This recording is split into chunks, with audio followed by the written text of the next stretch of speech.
Turn the printer on. Open the ink cartridge cover.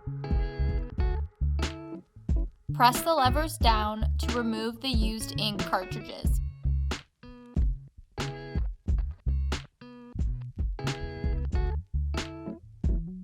Shake the new ink cartridges several times before opening. Install the ink cartridges into the corresponding slots.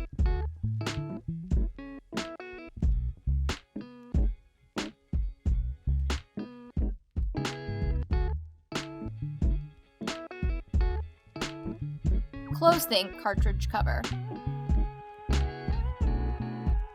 Press the pause button and allow the ink to recharge. In need of accessories, ink, or labels for your Epson C4000?